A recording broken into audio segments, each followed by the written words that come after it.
Hello, everyone, and welcome to This Week in Hospitality Digital Marketing, show number 76. I am one of your co-hosts, Lauren Gray.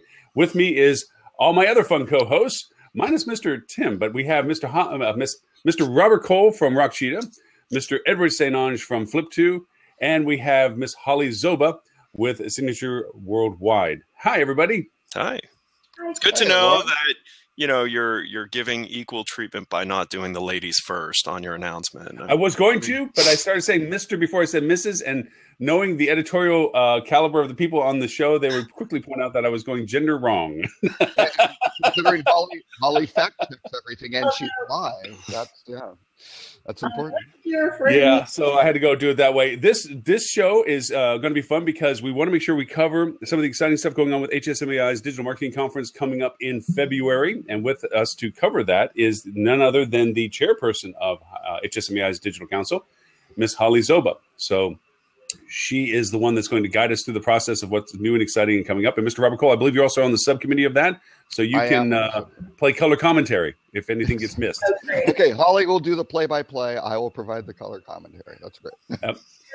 Now, I have sent a grocery list of news items, some carryovers from last week that we didn't get to because we had Mr. Don Hay from Digital Alchemy with us, which was 2 hours of fun. It was for email. And it really was. I mean, you should see the show notes. I mean, it was almost every minute I'm writing something down of statistics or functionalities or something. It really was an engaging conversation. So I highly recommend if anybody goes back in the podcast. Was love. Hey, Mr. Tim. Oh, hey. With us, Mr. Tim Peter from Tim Peter and Associates. Howdy. Welcome to our inaugurational chat. Exactly. That's all we're going to talk about. For John. Look at that. Yeah. Hail to the chief. He's the chief, and he's a good. I don't know. Anyway, I always thought that song needed lyrics.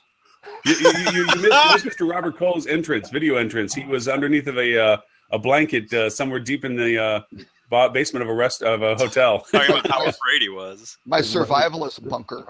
Right. An undisclosed location. My sister's actually in Japan. I'm not sure if she's coming back or not. She was quite we'll see how things go today. So. Well, if she gets back by Monday, she'll be fine. He's not doing anything till Monday.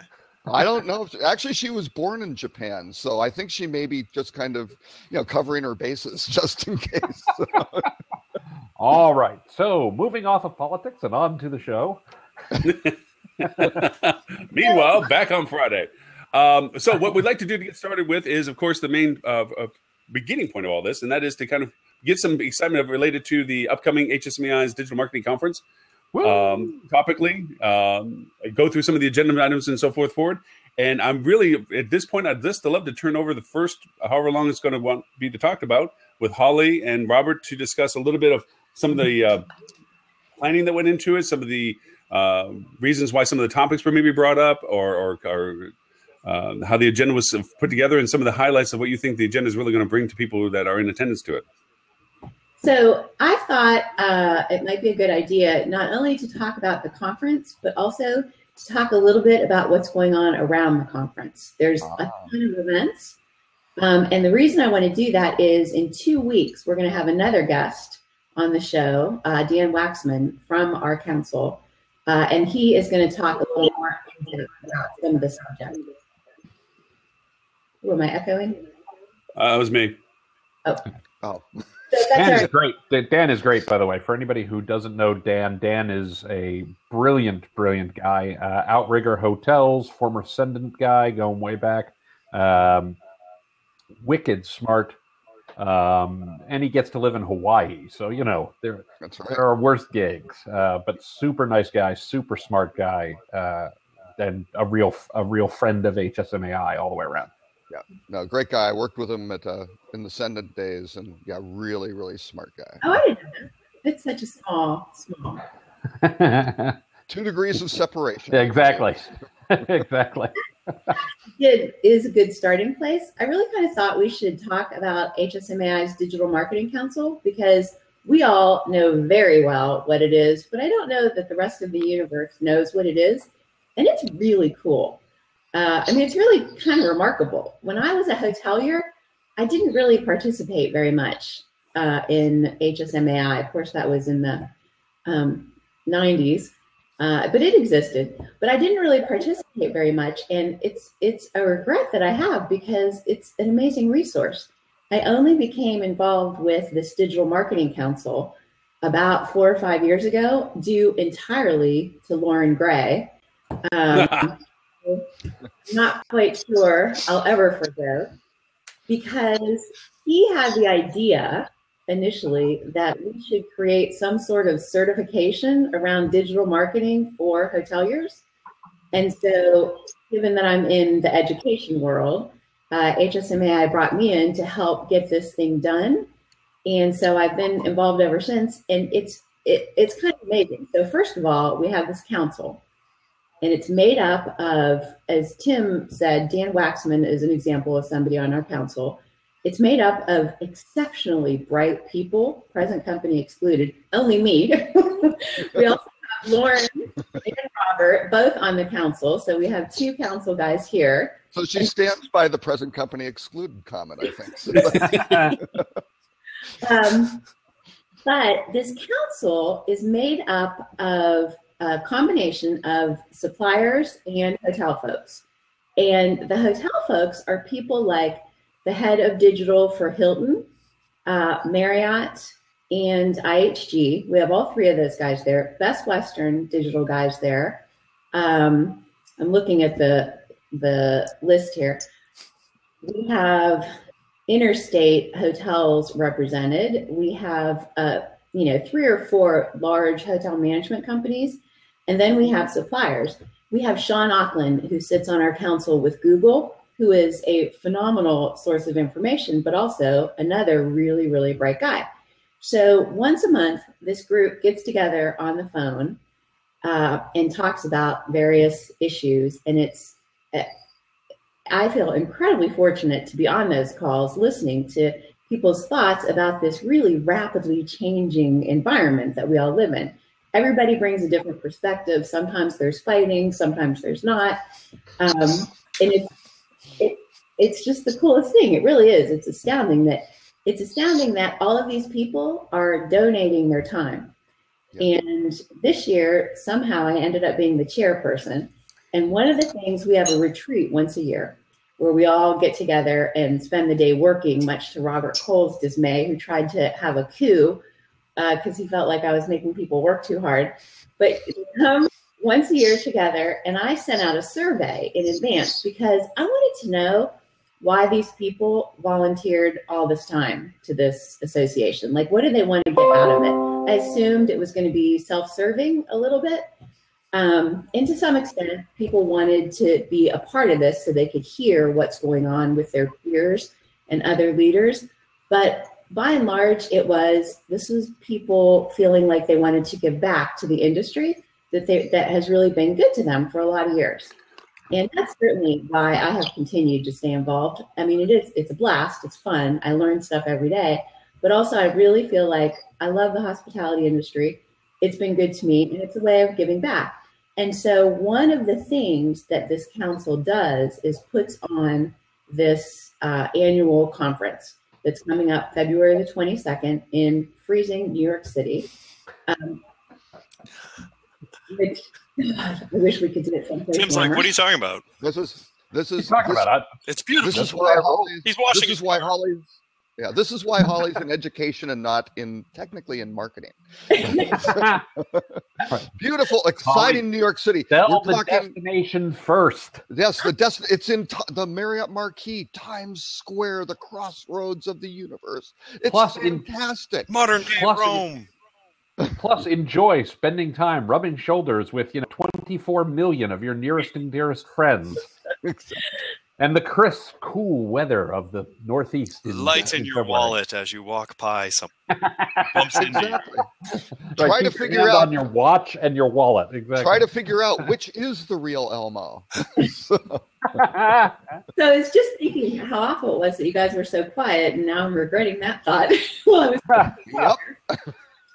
so I think the good news about New York City, in addition to it being a very exciting place, there's so much going on in this conference that you can check into the Marriott Marquis Monday morning and not leave until Friday morning, and you don't ever have to face the weather, and there's stuff to do. So I'm going to talk a little bit for a couple of minutes about the other stuff that's going on. First of all, the reason we have it in New York City is initially it comes after the Adrian Awards. Who knows the history of the Adrian Awards? The history of the Adrian Awards? I don't know. I really don't know much about. I'm not asking because I know. I'm asking. I will tell you. So I was a platinum judge this year for the Adrian Awards. Who won? Tim, who won? Oh, well, it's funny that you asked because Breaking news. Because I can't tell you. No, nobody's watching. I just want to ask the question out. Lauren, do they already know? Do the platinum winners already know? Because obviously you're producing. We can't tell you.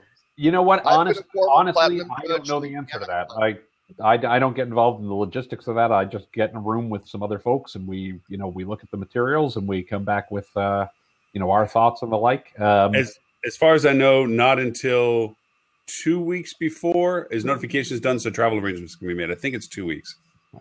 But I will tell you, the Adrians, we saw. I can say we saw some great stuff. The Adrian Awards are well worth attending. The Digital Marketing Strategy Council conference is well worth attending because we saw some really, really cool stuff this year in the Adrians, specifically that, at all levels. We saw individual hotels doing things that, we've not seen individual hotels do before. We've seen big companies do things we haven't seen big companies do before. And if you want to see what will be the standard as we go forward, the Adrians are a great place to see that, because I think the folks who won the awards represent some really quality work that we should all be emulating. Yeah, well, and actually, Tim, just to tell you a little bit, since he was a platinum judge, the way these are judged is it goes out to the body of HSMA, I believe, or you can apply to be a judge, and there's kind of a screening process where it goes through and multiple judges vote, and basically the gold award winners are then given to Tim. Who are the other judges this year? Can you reveal that? I think you can. I think I can reveal that. It was Dave Pavelko from Google. Google, yeah. And Jim Zito. And I feel bad. I don't know where Jim is these days. Jim has bounced around. He started his own thing, I thought. He started his own thing? He started his own thing. He's bounced between Napa Valley, where he has a house, and New York, but he's doing some contracting. Yeah, Jim's a great guy. Been around for a long time. He was with King and Grove. He was with Morgan's back in, a few years back. Very, very, very smart guy. Dave, of course, is head of industry for Google. Really, really good guy. Another ex-Sendent guy who I worked with Dan and I. That's right. I worked with Dave at Sendent as well. But yeah, just, as we like to make the joke, there were two smart folks in the room. Well, and in the room, so how many did you, I was a platinum judge a couple of years ago. How many things did you get to review on that day? It's not exactly the funnest time. It's a little bit of it's a lot of work to do in a day. I don't want to say the exact number because, again, we don't want to get to giving away stuff about the golds, but I can tell you it was a lot. It was many dozens. Yes. And we awarded, from that a small number of platinum awards and then one best in show. So, we filtered down a lot of entries. Yeah. And a lot. It took us our year pretty much about 6 or 7 hours of pretty straight. Yeah. Pretty straight. I mean, 8 hours though. We did take a break for lunch. It was constant going through some of these, and it gets tough because you don't want to forget about them, and And I will tell you, we, you want to make sure that you're judging people fairly, right? And that there's a fair and even playing field. But also you want to recognize that, if you're looking at an individual hotel, for instance, versus, a global, chain, you want to judge them on a little bit of a curve to say, are people pushing things forward within the realm of what they should be doing, right? So it's a little bit of that as well. So trying to make sure you're giving. I will tell you, one of the things that we looked at a lot was if you could just do this by spending a ton of money, right? That's not the reason you should win a platinum. Yeah. Right. Mm-hmm. You should win a platinum because you're doing really well with what you're doing and with the resources available to you, and really showing because really, here's the thing. There's an old joke that I like a lot. And it was originally talked about engineers this way, but I always apply it to marketers as well. A good engineer or a good marketer is somebody who can do for 50 cents what any idiot can do for $1. And that was sort of that was sort of a baseline criteria as we looked at everything, So that'll be somewhat of a, not the idiot part, more of the taking spend versus value created. I mean, because a lot of times these platinum winners end up being Marriott, Hilton, Marriott, Starwood, this DMO, because you're talking about multi-million-dollar budgets. Yeah, and I want to be fair. People won who spent money too, but it was really more about value. They're investing. Absolutely. It would be nice to see like what some of the average Joe hotels are doing being celebrated. Right. And you shouldn't just win because you had a big budget. Right. Yeah, James Cameron would disagree. No. Let's be fair. He's only won because of spending tons of money. Oh, I disagree. Name a good movie he's done. All right, so the Adrians. One more thing on the Adrians. The thing that we looked at was also results, because what most of the submissions, and I should say most, because some of the folks who submit these things don't do a good job, because it asks for what are the results, and it'll ask for budget. Sometimes they can't reveal budget necessarily, especially if it's an agency, and sometimes the client doesn't want to reveal it, that sort of thing. But some people just do horribly. At least our year, hopefully it was better this year. There was one major agency who I won't name, who I would really love to name, but I won't for just a little bit of a sense of decorum. But it was basically a boilerplated presentation, and actually what they submitted was identical for 4 different clients. It was, by the way, almost a template sort of situation. And I should point out, by the way, that for the platinum judging, the agencies are blind to us. We don't know who the agencies are. Right. So there's no. That's good. We try to keep it unbiased. We try to look at them solely on the merits of what was the product and things along those lines.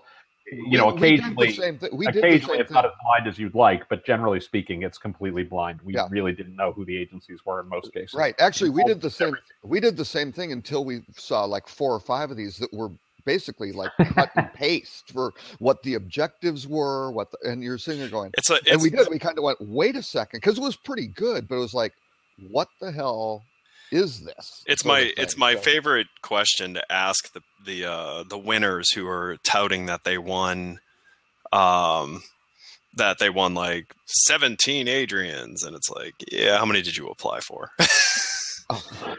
17.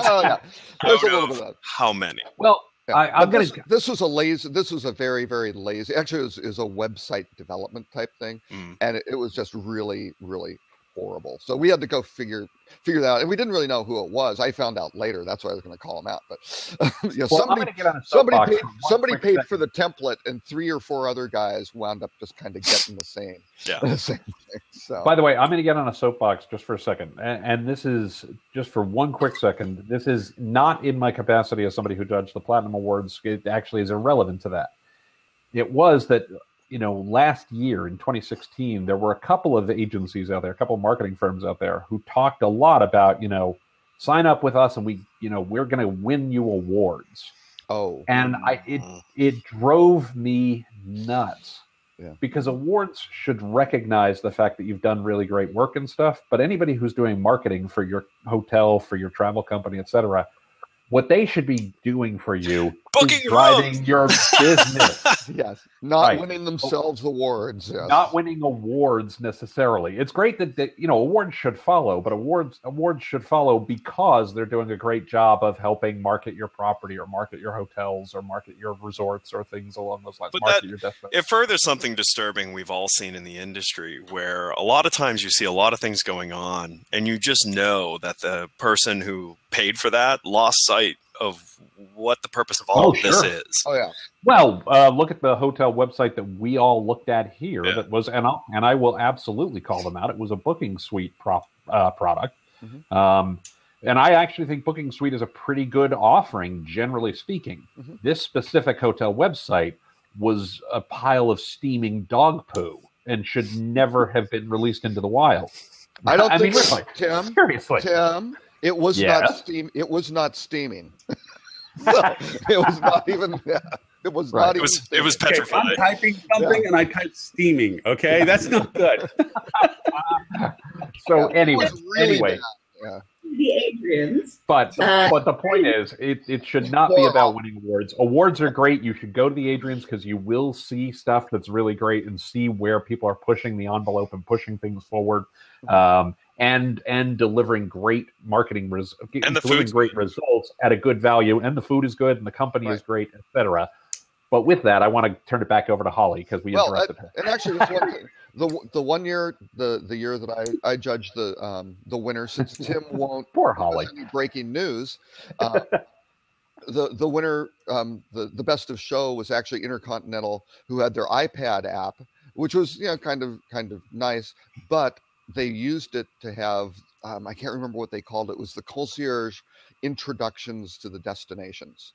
And it was really good. I mean, you had the concierge walking around Cabo going, hi, here's all the cool stuff around our hotel, which at that time, and again, it was a few years ago, that was pretty, breakthrough. There was lots of user-generated content going on, but they kind of got, hey, here's an expert who can really say, these are the key selling points of the hotel, but framing it within the destination of saying, here's where we're located, here's what's around, here's why you want to stay with us. And it was brilliant, and it deserved it. It was head and shoulders above the. Well, and I will tell you what you typically see as each year's platinums. I mean, to be fair, I've judged the platinums a couple of times over the course of my career, and I will tell you, usually the stuff that wins the platinums are the next year's golds or silvers because it's the stuff that everybody starts doing. These folks usually just got there a little faster. Well, you time it out, Robert. You said it was 2 years ago that was the case. Maybe actually, it was probably maybe 3 or 4. Well, what's funny about that? Go look at most of the concierge companies, and they're all about 2.5 years old. Oh yeah, they're all right, exactly, absolutely. Yep. Yeah. So Holly, you were saying. So that is on the 21st. Also, as a part of the Adrians is the recognition of the top 5 most extraordinary minds in sales and marketing. How many people in this group have been past winners? I'm Europe. The Europeans think I am. Wow, Lauren, not Robert. Robert, you were right. I don't see your camera. No, but he was one of the original 25 minds. Hey, and as okay, wait a second. I'm going to pull rank on everybody. I was an HSMAI member in 1977. Like I said, one of the original 25 minds. Right, exactly. And before Bob Gilbert was, doesn't matter. What somebody once told me was, I'm number 26 every year. You missed it by that much. Missed it by that much. Just the other 25 keep jumping ahead of me. Exactly. Fast follower strategy is what you call that. The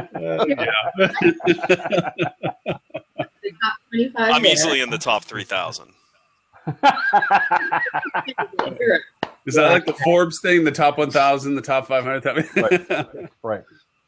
All right. So that's the evening of the 21st. However, you should probably show up earlier. You should probably show up the day before because on Tuesday, the 21st, there's all sorts of stuff that you can do. And if you've paid to go to the conference, some of it is free. So, for example, there is at 12:30 a seminar Action Plan to Increase Direct Bookings and Lower Distribution Costs, brought to you by Hubs Digital, so one of the suppliers on the council. There's another workshop live from New York. It's Google and TripAdvisor, and that is actually put on by Derbysoft. Is that going to be Dean, Lauren, or are you doing that? No, Dean's doing that. I don't do anything with Derbysoft anymore. I only do project work with him now. Is it going to be sketch comedy related? I think so. Yeah. Dean and Lauren. It's a new trio. Well, listen, I mean, they went with the Saturday Night Live kind of feel to it. I think it would be really interesting. I think it'd be a lot of fun.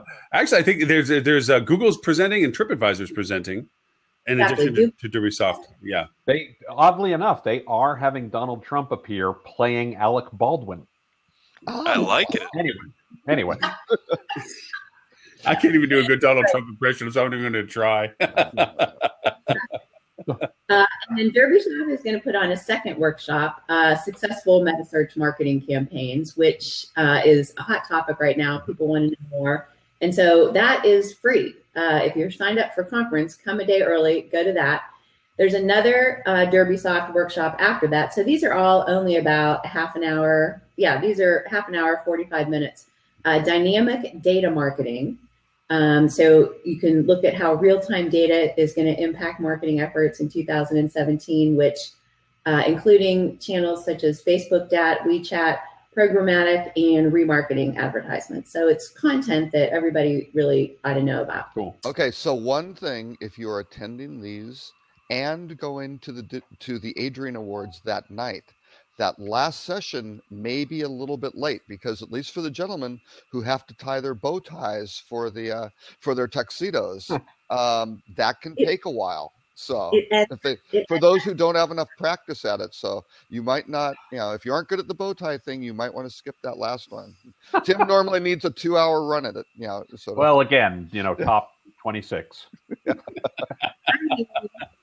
Like herding cats. All right. So then one of my favorite things also on the 21st is every year we always do a prep class for the digital marketing certification facilitated by myself. This year we're doing something different. We're doing a train the trainer. Ed, wake up. I'm awake. I'm sorry. I'm writing notes. Oh yeah. He's jotting down the times. He's getting them into his calendar, trying to figure out how he can do train the trainer and one of those workshops at the same time. And tie his bow tie. I don't do the bow tie. I do just the straight black tie. A long gown. I know. Yes. I know. I do the skinny tie. Simple. Fat guy in a skinny tie. Yeah. Who's dressing Ed this year? Versace. Oh, very nice. The problem is when I wear the skinny tie, nobody can see me behind it. Oh!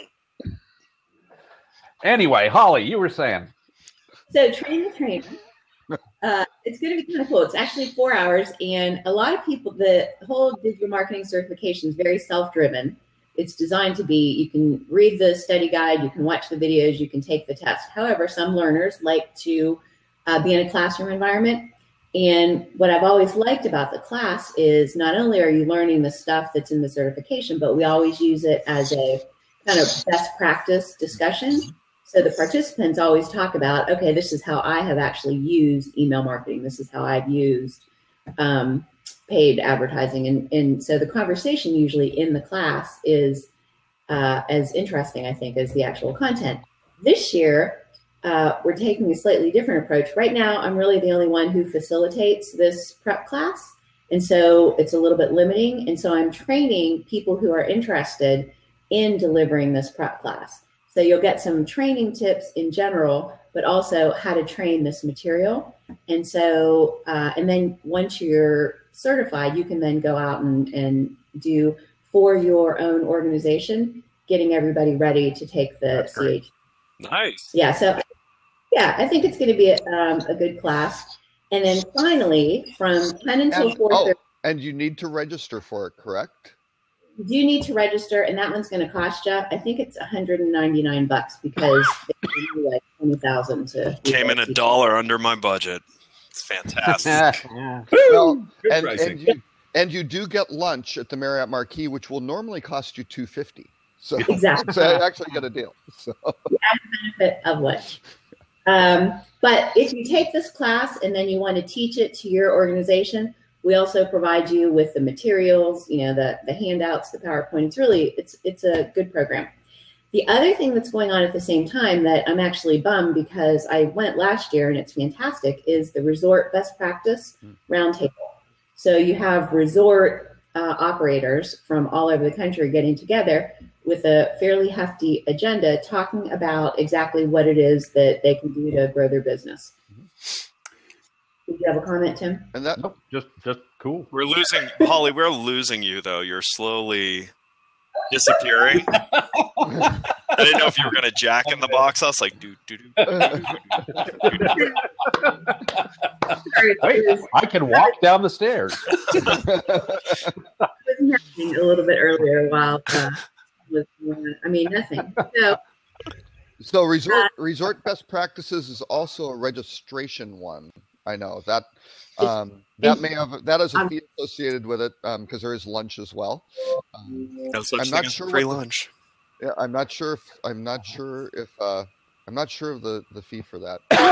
But the others for the other workshops are all free and included in the registration for the Digital Marketing Conference. And then so at 4:00, mostly everything ends around 4 that day. Then you can go to the awards Tuesday night, but you can't stay out too late because Wednesday morning the conference starts about 8 in the morning, at 8 in the morning. And the Digital Marketing Conference this year, I think is going to be spectacular. Although the whole agenda, I put the link up at the top of the chat box over there, but you can find it at hsmai.org. I'm not going to go into a huge amount of detail, but we have some just incredible speakers. The opening session is Scott Brinker, who's the author of Hacking Marketing, Agile Practices to Make Marketing Smarter, Faster, and More Innovative. But then, as we always do, we have the speaker, and then we have a panel. We call it the view from the top of various people. This particular panel is going to have folks from Best Western, Wyndham, and the USTA, U.S. Travel Association. And maybe another, and possibly we're hoping to get one additional individual from a very nice little European hotel group who's making quite a splash. But that won't be confirmed until tomorrow. All right. Then we're going to go into, we have 2 different tracks, and we're going to have some smaller sessions. And Sean Auckland with Google is going to talk about macro trends in travel. We have a leadership track and then a best practices track. Those are the 2 different tracks that we'll have this year. And I don't know if you saw Sean Auckland last year, he was fantastic. I mean, he's always just really a wealth of information. And we have Daniel Craig. So you have Sean Auckland in one room and Daniel Craig in the other talking about visual strategy. Exactly. James Bond. Daniel Craig, the actor who played James Bond. Yeah, no. Actually, I don't know if you know this, but the guy who played James Bond is known as the other Daniel Craig. Daniel Craig. Exactly. This is the Daniel Craig. Just I think Sean Auckland is known as the other Sean because we have like 4 Seans on the committee, so he's the other Sean. Yeah, and he if you don't know Daniel's a great guy. He talks heavily and focuses heavily on things like ratings and reviews and how people assess your quality and how to ensure that in fact they are assessing you both fairly accurate, or not both, but fairly accurately and ideally better. and his focus is on visual. So yeah, for sure. Great. On this one, it's going to be visual strategy. That's his thing. So, and the plan is for these and putting this agenda together was really to look at the different kinds of sessions you can have, and they really did try to make it work for the attendees, because some of them were more interested in general leadership, strategic track, and other ones more like, hey, I'm going there. I've told my general manager or my VP I need to bring some stuff back that we can use. Right. So that's really more of the best practices track. So should be something for everybody, and but not just kind of like, well, we threw some stuff. It's good stuff. I'm just loving the end of this year. After that, you have Cindy Estes Green talking about the report that they put out, Demystifying the Digital Marketplace. And then you have Michael Kleinberg, who I don't know, but he's talking about getting the right picture for the right story, again, from a visual standpoint in the best practice. as this group has said so often, the visual is so important. And so we really are dedicating some good time to make sure that hoteliers can get a handle on that. In the afternoon, we have Ed's favorite topic, virtual reality, actually what VR and AR and 360 mean for the hospitality industry. And then in the best practice. A lot. And that's why we didn't ask you to speak, because then it'd be like, all right, what do we do? It's a much shorter presentation. Ladies and gentlemen, AR. Nothing a lot. Thanks. You can go answer emails now. I'm here until Thursday. Try the veal. They gotta fill 35 minutes. Sorry, Ed, you only had 15. And now we have virtual hand puppets. No, virtual, augmented, and 360. So. Yes. The other track is where social and SEO meet, which I also think is a great topic. We have folks from Marriott. What was that? Speakers on that one. All day long we have good speakers. We have 2 Marriott folks, Jerry Jackson and Morgan Huron, and Chris LaRose with Hilton, who is just a fantastic speaker. A revenue marketing tech guy. Yeah. Good handle on it. Then we have the next session is hotel search and booking insights. And then we have a closing general session where we have Jeff Ramsey, who's the chairman and co-founder. You skipped one. The best practices is actually someone from Facebook. I'm not sure exactly who, but they're going to be going through how to get the most out of Facebook. We haven't had someone from Facebook before at a conference. He's been there. He hasn't spoken. Right. And he's not there. He's not with Facebook anymore. They now have a new head of travel. Oh, really? Yeah. Lee McCabe's not there anymore. He left a while ago. Oh, I didn't realize that. Yeah. And so that is, you can go, if you go to hsmai.org or click the link above, you can see the whole agenda. And we're still actually filling some of it in, as Robert said. And you can register for it right there. And there are two other things. eMarketers closing it off with some stats and some things of what they do. And then, Holly, do you want to mention the lightning rounds of the? Go ahead. I love the lightning rounds. Oh, they're just little quick pitches of things that folks. I don't know how many though. That's what I was asking you to do. I can't remember. I'm not sure if there are 5. Probably or 10. 10. There's probably usually 10 6-minute runs. 5 each. Yeah. So it's broken up into 2 this year, which is fantastic because they're short, they're brief, they're 6 minutes each. They do Petra Kucha, 20. Right? Yeah. Finally, somebody said it right, because I can never say it right. I had never said that right. Which is actually 6 minutes. 6 minutes. It's like 6.5 minutes, 6 minutes, 40 seconds or something like that. It is 20 slides at 20 seconds per slide, and that's what you get. That's the whole presentation. And no one in this group can ever do one. I've done one. I've done one. I did it, but I broke the system. I cheated. Oh, we lost Lauren. Oh, am I here? I lost. We lost Tim. No, we lost Tim. And you froze in the most fantastic way. High five, Tim. Quick high five. Screenshot. I got my new screenshot. It's like the unicorn of screenshots, isn't it, Lauren? Yeah, but no, I cheated the system. I changed the timing on the slides so that the slides would go longer or shorter depending upon what I wanted to say on them. But they stayed within the 6 minutes. Just each slide was a little variable in their time span. I've absolutely done it. I love it. I'm a fan of it. Tim was doing emojis there. He did kind of. Holly, my problem is I don't know how to not interrupt. But as long as I'm the only one talking, everything's fine. Hey, a bit of a soapbox. We do the show because we're in support of HSMAI, and we do the show irreverently at times because we like to have our opinions, which don't always collide or do collide with HSMAI. No, that they don't always align with HSMAI. But in this case, I think a very strong emphasis has to be made about what the intent and the value proposition of the conference is. And the real thing is that this is for the benefit of the industry. This is not a paid-for event in the sense that you're paying people that are getting paid.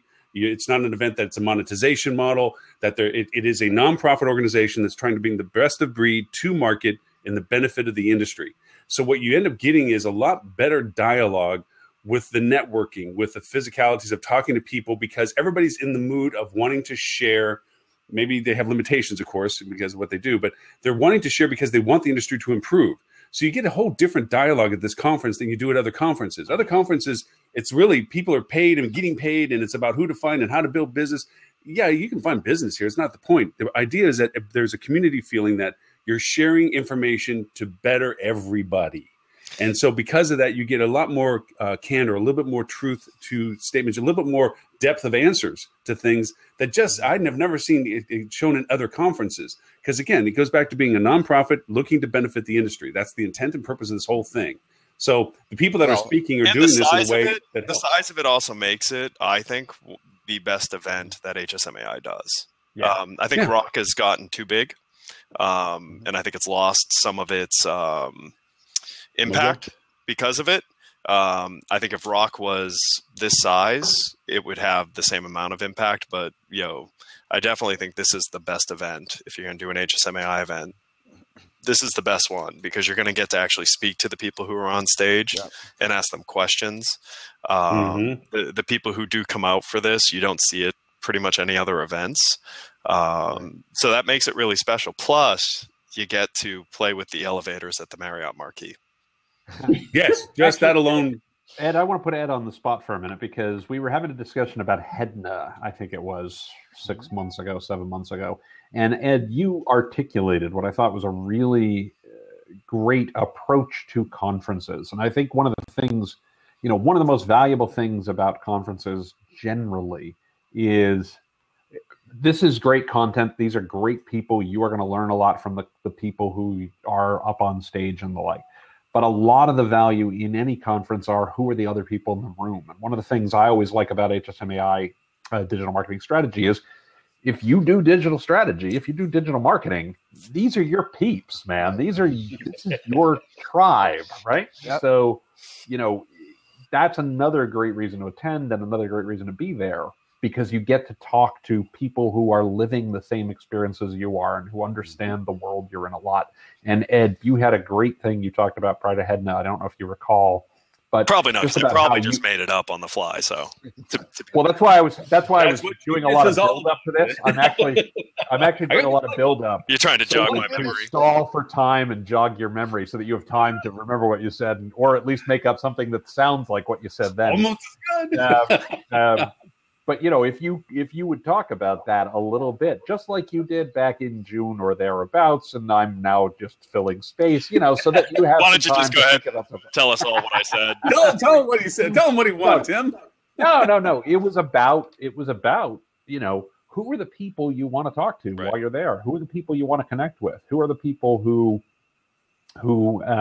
you should make it a point that you're seeking out specific individuals and that you're also rubbing shoulders with people all day long and talking to the people around you and asking them what's going on in their world and learning what are the things that are keeping them up at night and understanding how are they approaching the various challenges that you're dealing with, or do they have points of view on it or things. Yep. It doesn't mean you'll agree with everybody, but at least you'll get different perspectives and say, oh, I never thought about that way, or oh, that's really interesting, and you will gain as much to take back to your place of business. And when you get back to your hotel, when you get back to your property, your resort, you will have picked up a whole toolkit of things you can apply. Or, I don't know about that, but, we're working with this company over here, or this consultant, or this firm, or I read this book and this was, eye-opening to me. And suddenly you have a lot of tools at your disposal in addition to all the great content that you got from the folks on the stage. Yeah, the audience is what I think is most of the value of most of these. Right. Speakers are great, and it's good to get to talk to them, but it's almost even better to ask the person next to you what they walked away with from that speaker's presentation. Yeah, especially points in of the line view. at the buffet table, talking to the person in front of you, behind you. I would agree. I want to be really clear. I make part of my living as a paid professional speaker. And I will absolutely tell you that the people who are in the audience, collectively are way smarter than I'm ever going to be. And most of them are smarter than I'm ever going to be on their own. If I say something thought-provoking or something provocative, and you talk to 4 people around you and say, what'd you think of that? Or what did you take from that? You're going to gain lots of different lenses on it that add nuance and add color, or go, nah, that guy's full of crap. The thing you really should be thinking is this. And, and then you get to make up your own mind of, no, I liked what the person on stage said, or no, that's exactly right. That's exactly how I want to. And I would just like to mention. So it's a great event for that as well, because again, this is your tribe. Yep. Yeah. And just to note that Tim has acknowledged that if you get a group of Holly, did we let 300 digital marketers. If you get 300 you get out everything you want to say. So Tim, you were actually interrupting Robert to ask Holly if that's okay. she had anything else you wanted to talk about without us interrupting. Wait, who's Robert? Yeah, I was just going to comment. I was simply going to say that Tim had pointed out that if you get a group of 300 marketers together, they are smarter than Tim. Did we lose Robert? No, we can all hear him, Tim. Tim can't hear you, Robert. Oh, I can't hear Robert. I can't hear Robert at all. I thought you were doing that on purpose. I really thought you were shade on you. I thought he was brilliant deadpanning that. Oh, that's so. Still can't hear him. We hear Robert. We hear Robert fine. Yeah, good. But and to add to that. Yeah, to add to that, we have the privilege of being able to talk about. We are going to try to cover the show, the conference live, similar to what you're seeing here. We're not going to do multi screens like you see here. We're going to do it on Facebook Live only because we can. Yeah, we're actually going to be physically sitting next to each other, talking. What we're hoping to do is between Robert and Ed and myself is rotate in and out of the conference presentation so that you're getting perpetual coverage of what's being presented inside. Not the entire. We're not going to be live casting the actual presentations. That's unfair to those who have paid to attend, and it detracts from the benefit of it. It's really recapped some of the really highlightable content that's being presented, so that either you can make a better decision next year to join if you couldn't or didn't know if you wanted to, and still be kept informed as to some of the new and revealing things that are being brought up into the presentations. So we're hoping to cover it live. Between sessions as they happen, so you'll see more of us. Right now, I'm looking at doing it on Facebook Live. That seems to be the one medium I'll be able to get it onto with the technology that I have, and we'll do a good broadcast with it. So we'll have that. It's gonna be a lot of fun. I'm hoping it's gonna be a lot of fun. Your cell phone, yeah, and my cell phone. Yeah, it'll be my cell phone. It might be a handy cam. Okay.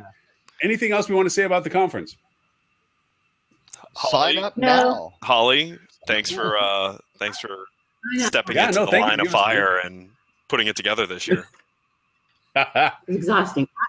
There's a subcommittee on council that has put this together, and the amount of time, again, that these folks put into it is incredible. And I'm actually not even on that particular subcommittee. I'm on the certification subcommittee. So it's Isaac Gertzen. From Two Roads.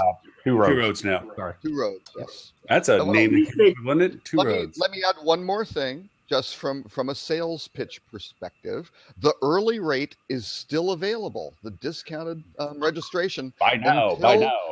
Through January 25th. See, whenever the air goes dead, I just have to assume that Robert's talking. Yep. You really not hear him? You really can't hear him? Honest to God. Hey, Robert, you are quiet, though. Pull your mic closer to your mouth. Maybe. Is that better? That's much better. Oh, really? Can you hear him? Can you hear him, Tim? No. That's psychological. Robert. That's not technical. Exactly. He has tuned you out, Robert. PTSD. Sorry, Tim. Wow, but you can hear all of us, Tim. You can hear Holly, Ed, Robert, myself. Don't say that about Tim. No, I'm saying from his experience with me, he has PTSD. That's why. It's just Robert, that's horrible. How could you say that about him? Robert, do us a favor. Wow. Okay. Wow, Tim. Pop in and back out again. See if it makes any difference for Tim, because he's got to hear you or he's going to keep stepping on you all day. All right. Even when he hears him, he's going to step on him. True, but at least he's got a fair shot at it. I'm doing on purpose. Okay. Oh, hey, you're back. I think it worked. Wow. I think it worked. Okay, just a technical note, Lauren, if that happens, I went off air and back on air, and it worked. I don't know. It worked, huh? So we don't have to get... So I wonder if... Thank you, Huzza. Anyway, Yeah, we'll find out when we see the show. Anyway, I just wanted to go through how much this costs. It's not free, but the early rate, if you're a hotelier, it's $675. If you're a member of HSMAI, if you're not, it's going to cost you $200 more for non-members. So you might want to consider a membership. What's an HSMAI membership cost? Kind of feels like it's less than that, isn't it? Holly, why don't you answer that question for me? While I don't know. I think it's $250. Oh, it's $250. I'm not sure, but I think it's $250. Right. So now it's $50. Yeah. So now it's $50. Yeah. And it's money well spent. It is a great. Oh yeah. Now membership. So that's if you're a hotelier. That's if you're a hotel. That's if you're a hotelier. If you're a partner or supplier, you pay $100 more, so $775 or $975 for a non-member. And if you happen to be a student, it's only $338. So that's good. Now after January 26th, those numbers go up $100. So you'll wanna buy now. Here's something else I'd like to point out to everyone. The students who attend these are like my favorite people. Because first of all, they have sharp. No fear. They will walk right up to you and be like, "Hey, I want to know cards. This, and this. Here's my personal card. What advice do you have for me?" I wish everyone would do that. Like everyone should do that. I have hired 2 people in my career out of students I met at HSMAI. So I have great confidence in the future of our industry if those are the people that are coming into it. Yeah, because they are dressed sharp. They're focused. They're engaged. They're very much a part of what's going on, and they will walk right up to you and be like you said, "Here's my personal card. I have a question. Can I answer about this?" And then some of them are doing some great research. Some of them are PhD level stuff. Yeah. They're asking for data. They're like, "Hey, look, I do data, this, and this. Can I get you to give me some information?" And when you talk to them afterwards, it is like, "Damn, I'm dumb," because they are way smarter than me. Because I feel that a lot sometimes anyway. But anyway. By the way, need to point out, I feel very bad. I'm an HSMAI board member. I was a platinum judge this year. As I said, I will be at the Adrian's. Unfortunately, I will not be at the conference, and it's actually, I'm very upset about this. This is the first one I've missed. It's the amount of distance you have to travel to go to it. Yeah, that's exactly right. Yeah, with the subway these days. Getting there that night before it's budget. Let me tell you, the 1 and the 2, they're having so much trouble with that. So, yeah, I'm not. No. Unfortunately, a client of mine has a board meeting that same week, and I've been told I must be present to help. With stuff. So my apologies. But trust me, nobody is worse off for it than me. So I'm going to miss all you guys. I will be at the Adrian's itself, but I fly out the next morning for. Well, we'll keep good notes, and like I said, we're going to cover with the live presentation. I am looking forward to the live broadcast because I plan to watch those all during the board meeting. That's great. and I do believe that there is going to be some recordings of some of the presentations that may be made later available by HSMAI. So will your better half be there at least? I mean, you can ask for notes. That's a good question. We haven't actually discussed. I don't know the answer to that, but probably she usually goes. Yeah. Her boss is on one of the panels, so I suspect that she might be there. Josh Lesnick from Wyndham. No. Holly. All right. So I gave you, like I said, a grocery list of potential topics, and I'm sure you have some of your own on some of these things. Some of these things are from last week, so they're not as fresh news as they had been last week, like Hilton finally deciding to throw up their hands and join TripAdvisor's click program. When name escapes me. Instabook. Thank you, Instabook. Thank you. But I did throw some, and of course, Airbnb with the unfortunate tragedy in Fort Lauderdale catches the news again by offering free inventory available to those who are distressed from the event, as if the hotel people can't figure out not just the goodwill that it provides and the service that it provides, but the actual benefit to the perception of them as a community supporter. It baffles me that they can't figure that out. As opposed to the revenue managers who jack their rates under those situations. Yeah. Exactly. I mean, we had that happen with you, Ed, when we had Matthew go through with Orlando, people getting off the coast. And what makes the news for hotels is, price gouging. And what makes the news for Airbnb? Generosity and community support. Yep. And it's like, why can't hoteliers realize that even if they gave a token amount of hotels, just to be a good some do, like Rosen is really good during disasters. Yeah, I'm not saying it's a no issue, but it just And I'm gonna rant about this because this pisses me off on two levels, right?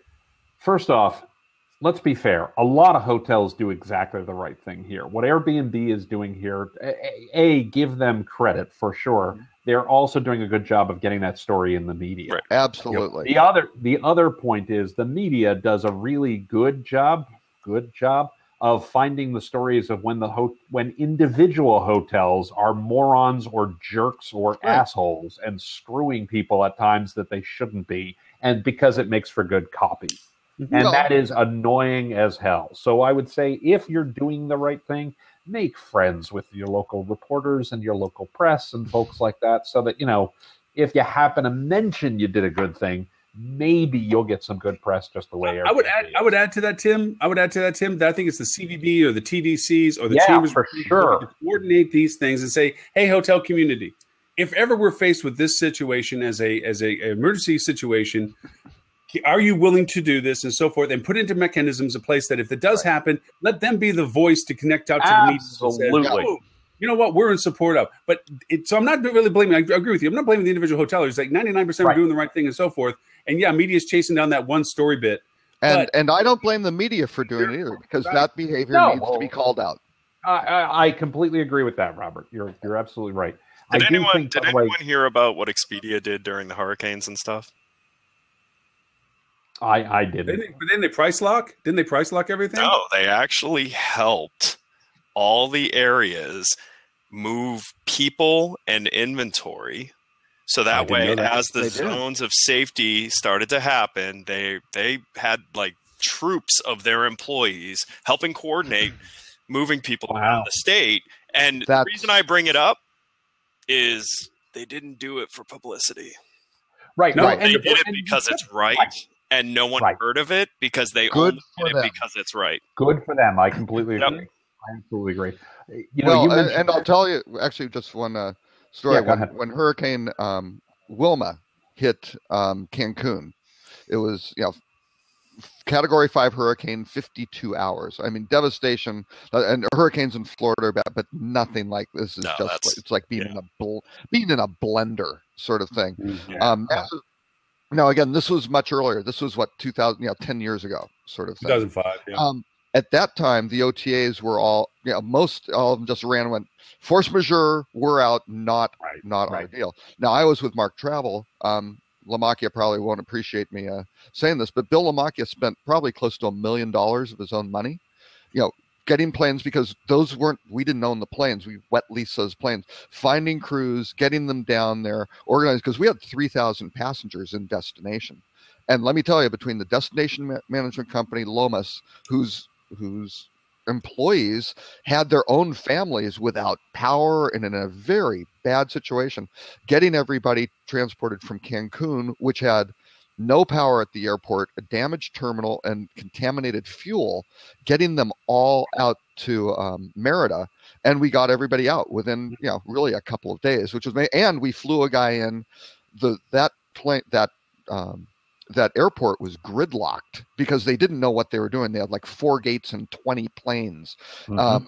And one of our guys called the governor of Quintana Roo, which is a state where Cancun is located, and got him on the phone. They flew in some general from Mexico City who just boom. The federales got in there. That place was running within 15 minutes, and it was a tour operator who did all of that stuff, kind of single-handedly, where the U.S. consulate wanted to put everybody in the convention center, which again had no power, damaged roof, no food, nothing. They just wanted to collect everybody. They didn't know where any Americans were.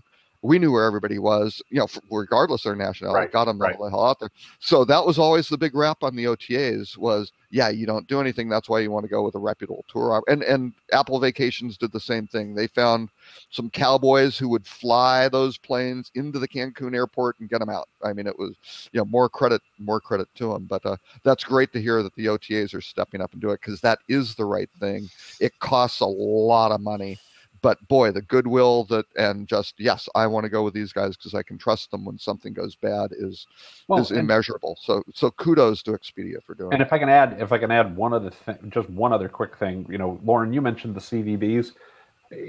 When we talk about I've heard people tell me at various points, I don't know that I get a lot of value out of my CVB and things along those lines.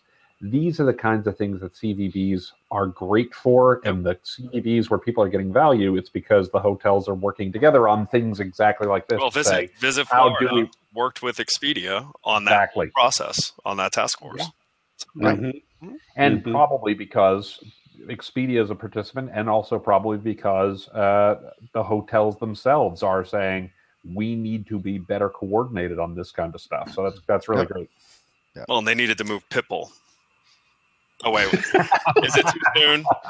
I think that was Miami. Was that Florida? Is it not just Miami? That was Visit I think Florida. that was in Miami. No. That was Visit Florida. Yeah. It's another thing, something a little bit fresher from this week. TripAdvisor announced that they're doing their latest restaurant offering, where they are realizing that there's a money to be made, I guess is a better way of saying it, where they're allowing now for businesses to place themselves at top of list when it comes to restaurant suggestions, which was an inevitable in the platform. They're just beginning to monetize each of the channel things. I expect them to begin to monetize their local guide stuff soon enough, where you're going to be able to prioritize the local recommendations compared to the general recommendations that are in there right now on their chat sections for it. But any thoughts on this? Just a monetization move, or do you think there's a value proposition to this for people? I mean, other than TripAdvisor? Yeah, it's a monetization move. They didn't really change any functionality of it. I think they've proven out their gamification on getting people like really addicted to writing reviews. And they now have enough volume of reviews for in-destination stuff that they can start monetizing it. Yeah. Now the one challenge that TripAdvisor has is with Wall Street, though, because they missed their numbers badly in November. Their stock got slammed, 20% price drop. And the other thing is their price earnings ratio is now about 60-60, which is not a good number, even if you're, so good their example. Biggest problem is Facebook. I mean, that's the bottom line. Why do you say that? I'm not disagreeing with you, but explain that in a little more detail. So TripAdvisor, is really proved that people want to hear from other people about things. And it's discovery based. So if I want to go learn about a hotel, I got to go search for it. Facebook took recommendations to a completely different level. It's transactional based. Anyone can recommend this in this area. So one, I think people are going to find that far more valuable when it can be answered. And I think at scale over time, they will always get answered. The other thing is as soon as Zuckerberg announced that they were going to get into the space, TripAdvisor took a hit. Because the bottom line is he's not made many mistakes when it comes to highly engaged experiences that lead to just amazing monetization. Yeah. Don't bet against Zuckerberg. Yeah, don't. I mean, because who would have said bet against Google? And Zuckerberg did, and Zuckerberg is he's slaying that giant constantly. No one ever thought Facebook would be able to touch mobile compared to Google, and look at it. Yeah. Right. Yep. Well, even just something as recent technology-wise as multi-face for Messenger. We played with that a little earlier this week just because it was a fun thing to do, where you can put multiple people on your Messenger, where you can have up to 6 people share the screen, and you put your goofy hats on or whatever you want to do with it. But and you quickly take screenshots of people with goofy hats on them. Like a unicorn thing with ears, which is, I'm happy about it. I'm proud of it. It was pink. It was pretty. Where is the screen sharing thing here on it? Ed? Actually, it's funny. After sending it to you guys just to troll on Lauren, I deleted it because on a 5K 27-inch screen, it's just disturbing. It's disturbing to look at. Hey, Ed, that's something you can't unsee. Ed. That's something you can't unsee. So I was like, delete. Every time someone would reply, I'm like, delete. That's great. I trolled myself by trying to troll Lauren. Comes back to haunt you. Sorry. Hey, But actually, back to TripAdvisor though. Interestingly, I think the only holdout now on instant booking is Intercontinental. Yes, I think everybody. Yeah. Yep, I think they're the last one. Now that Expedia is also in, at least from Coffer's perspective, I think now all the dominoes fell. Where, the first one was Marriott, and I guess I was right a year and a half ago that once you get them, everybody's. And I've got to imagine the next IHG analyst call is going to be, or earnings call is going to be a fun one. Is going to go. Well, they're going to go. Why aren't you in there? Yeah, are you the only smart one, and everybody's stupid, or what? So I got to imagine they come in just purely from structural pressure. But actually, Robert, let's be fair. The Wall Street analysts aren't going to be asking, "Are you the only smart one?" They're going to ask, "Why are you so stupid?" Yeah, exactly. Because their assumption is, of course, you're stupid. Right. But my real question. I'm helping Holly. Oh, okay, Holly. Sorry. Hilton finally caved because their direct booking isn't doing well, or because they felt like it was the right thing to do for their customers? Someone will have to ask Hilton. Yes, I think you have to ask Hilton. I have two theories on that, though. Wait, one put the towel back over. Yes, exactly. Where'd Tim go? He didn't want to hear me. So now that he can hear me, he's just going to drop off when I talk. But two theories. One is, stop clicking around. I don't believe is working as well as it. Yep. Sorry. Yep. I don't know what other folks have heard. What I've heard is stop clicking around ain't working that well for the owners. And number two is Expedia got in there.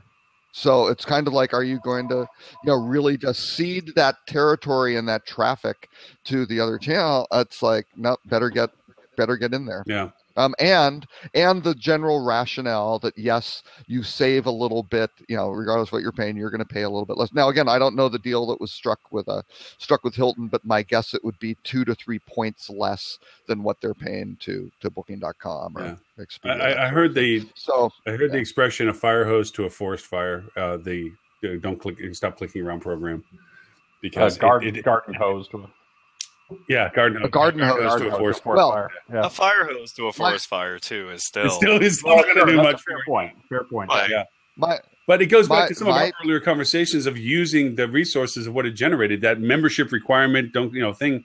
It's just been squandered by everybody that's tempted this direct channel membership relationship program. Yeah. They're not realizing the true potential of creating that unique communication channel. Honestly, the one thing I thought that came out interesting around the stop, don't click around thing was the experience-based stuff, like go to concerts and things like that. Mm-hmm. Like, I actually thought that was really interesting and didn't get enough media attention because I actually think that's really interesting.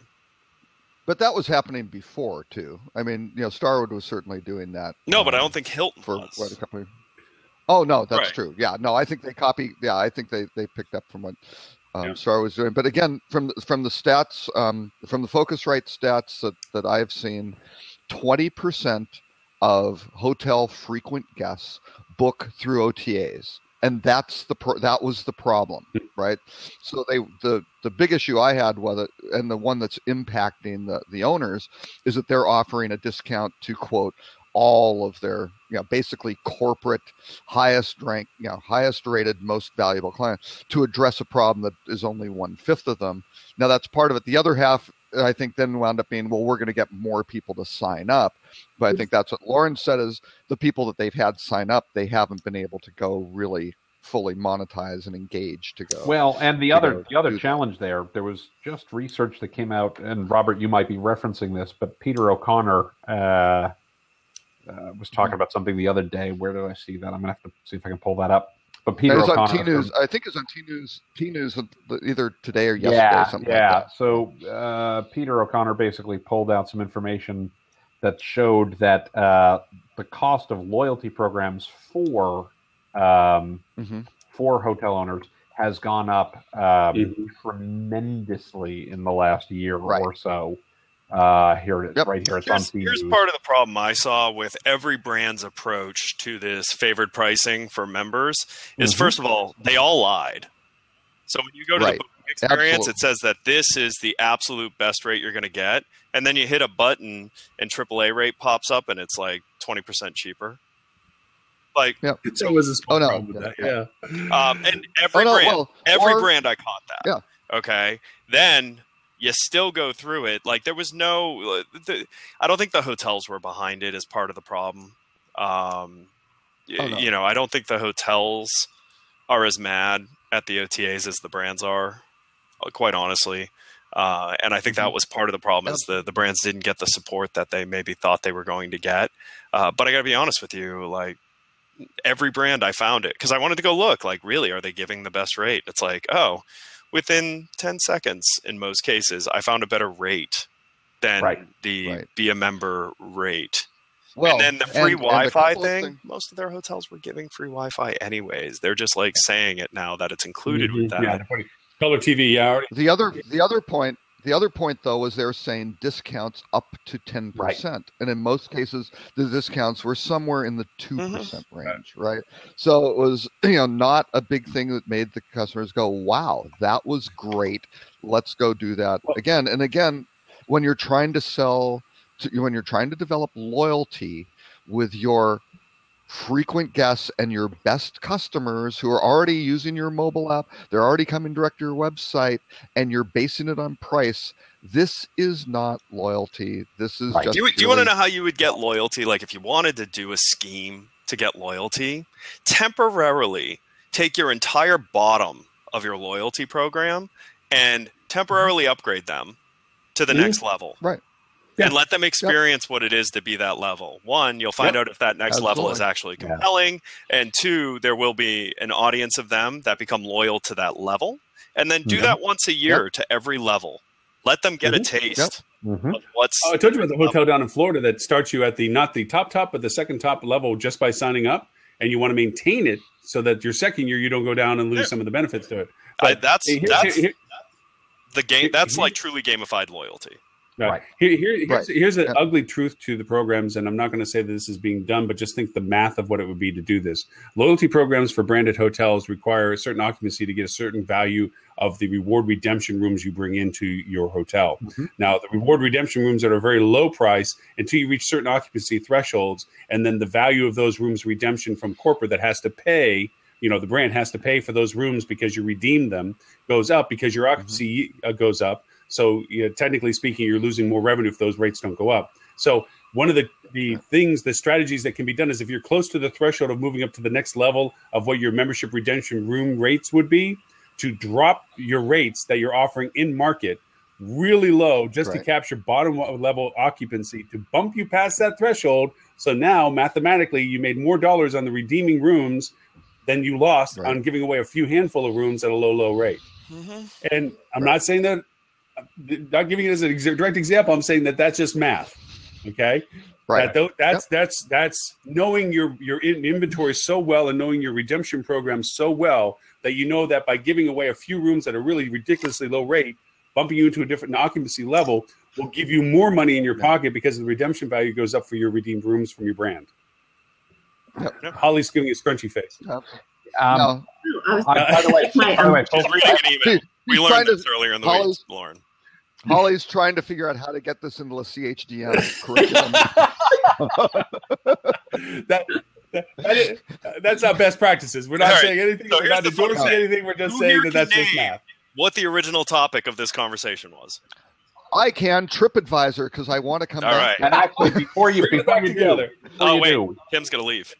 Before you do, I got a bop. I got a pop. I got a drop. I don't drop. Bippity boppity boo. I unfortunately have a commitment that I need to bolt for, so I hope you all have a great weekend. Unfortunately, I'm sorry. Your commitment hates that you use the word "unfortunately." Yes, exactly. As well, they should in this specific case. Nonetheless, Tim, might I notice that you have not been playing reindeer games with us recently? You have been too damn busy. Okay, we don't get to see your smiley face that much. You're too damn busy. You and your successful practice. Damn you and your successful adulting. I feel. I thought he was just cowering and just really kind of. I have no comment on any of this. I appreciate. Yeah, things have been very well. Things have been going great. This has been the busiest January we've ever had as a business, which is good and bad because obviously you don't get time to do things like this or with your friends online. Yeah, exactly. Outside. But nonetheless, you don't get to be tourists. You get to fly back. Exactly. But nonetheless, I will be here next week. I have to drop today. But great conversation as always, and I'll look forward to seeing you all next week. It's been a pleasure. Tim, thanks for getting the baby blue shirt in too. At least you, Lauren, and I. Yeah, I didn't get the memo. Look at all this. Tim, if people want to find out more about you and give you heaping more business so that you don't get to go on the show at all, where can they find you? TimPeter.com. Excellent. Thank you, Mr. Tim. Thank you for getting the time. No problem. See you all later and have a great rest of the week. You too. Thanks, Tim. Bye. Mr. Robert, you were saying you want to wrap up our TripAdvisor conversation? Yeah, well, and I think an interesting thing, if you want to see what's going on in the hotel industry, is to look at TripAdvisor and that booking widget. It's fascinating because part of it is what are TripAdvisor's strategies and how are they dealing with all this inventory? Because I was working with actually a client yesterday on it, and it's showing them their hotel and the list of hotels in their city, and you would see something that would say like Expedia. In this case, whatever it was, $375 a night for this particular hotel, and you looked at it and went, well, wait, is that instant? And they were assuming, well, that's instant book. It's like, no, that's actually a link off to the hotel's website, so traditional meta search. But then below it, which isn't highlighted, doesn't have the view now or whatever they're using for the prompt to go to through the booking channel. It just had lower. It was like $263. It was dramatically lower. The hotel's like, what the hell is that? And it was some get a room stuff, right? And so all sorts of weird things are happening in that for this particular hotel client. Expedia had a little thing where you had to click on it to get the rate for at a different property. We looked at a different date range, and they had a coupon code from their business listing, which again clicked over the hotel, which was a discounted rate, and Expedia was matching that. So very, very interesting, weird dynamics of not trying only to go toe to toe with someone who has probably some of the most advanced marketing architecture in our industry. You're going to lose. Right. Oh no, and they thought they were being, and it was kind of they're not really, book direct. Here's the thing, save 20%, whatever the little thing was. But I said, you got to be careful. You are now maybe because it's a major city, and maybe because they have high TripAdvisor rankings, maybe that's why that was happening. Maybe it's not everybody everywhere, but it's like this is very, very interesting. Stuff. Especially what I really think is interesting at TripAdvisor.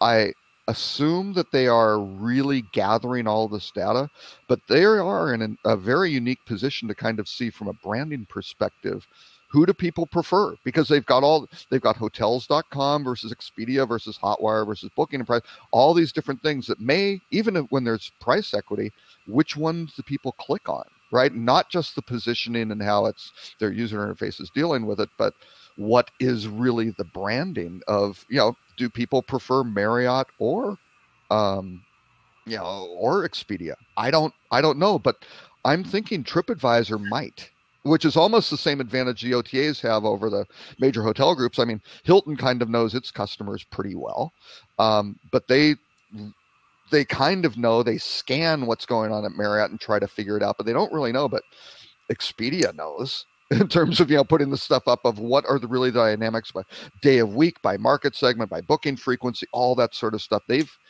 They're getting there to figure that out, and all of a sudden TripAdvisor kind of has they've now taken a level up. So so interestingly, I think structurally TripAdvisor can do some interesting stuff that can compete against Facebook and Google in terms of their hotel.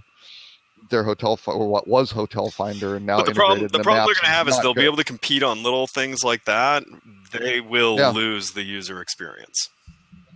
Right. Yeah. And TripAdvisor's always had a crappy user experience. Their user interface has always been a disaster.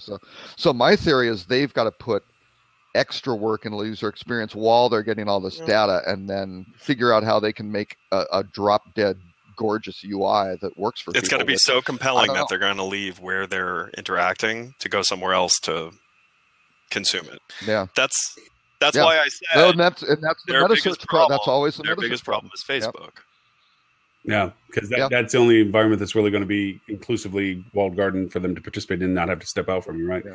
Well, and my assumption is Google could step up into it, but they're not showing any signs of it. So that's why I'm not really. Well, no, because they're getting what is it, close to $7 billion a year. So let the lesson be learned. They should have all paid Facebook more to keep Facebook out of their business. That's how they kept Google at bay. Here's cash. All right. Yeah. Hey, I want to make sure we get this topic in because I know Miraval, not from as being a guest perspective, but from having handled them as a client before, and they've gone through so many different changes. Now Hyatt's got them from KSL. I wasn't a big fan that KSL bought them to begin with because I wasn't really stoked how KSL was handling their transition anyway. And I feel like they're just being handed around. Is this a good move for them? Have they finally found a home outside of them having been a great independent? Have they finally found a great brand to be related to with Hyatt picking them up? Or is this just another monetization, exploitation, and shovel it off thing? Because Miraval is an amazing product. Well, here's the problem. Yeah. Like I can tell you right now, if Hyatt moves Miraval over to Hyatt's booking engine, it's a horrible move. Yeah. Because Hyatt's experience is checkboxes and lists to sell hotels. Miraval is an experience product. Yep. Like you've heard me, you may not heard me, but I tell this story constantly. One of the top places for toddler-friendly vacations in Florida. When you go do searches on that, you will find the Hyatt Coconut Grove, and you read TripAdvisor's content on it. You read all the blogs content on it, and this sounds like heaven. Go to Hyatt's website for it. Yeah, it might as well be the Hyatt Chicago downtown because that's it. Like it's all text. Yes. Yep. I mean, at least the 6 pictures that they have in their framework, like had people in them at least, but nowhere near what it should be for a product like Miraval. So hopefully Hyatt allows Miraval to have its own experience because the Hyatt brand and the Miraval brand, with the Hyatt architecture, it's not going to work well. No, Miraval is it's such a not unique that there's thing. Anything like Hyatt is really good at corporate, really good at that stuff. I've just not seen any marketing of theirs that lead you to really see lifestyle as a big part of what they take seriously. Yeah, well, and what they haven't really done with their Ziva and Zilara all-inclusive product, they really haven't. At least I haven't seen it. I don't know. Maybe I'm not getting targeted. But now that I live in Texas, and that should be a major focus for those guys, I just don't see any visibility. And I don't see that Hyatt allows their hotels to have vanity sites. I don't, because at least like Hilton, they make up for that by allowing their hotels to have vanity sites, and those vanity sites are like the polar opposite. They are rich in imagery and videos, and they're really focused on the experiential side of things.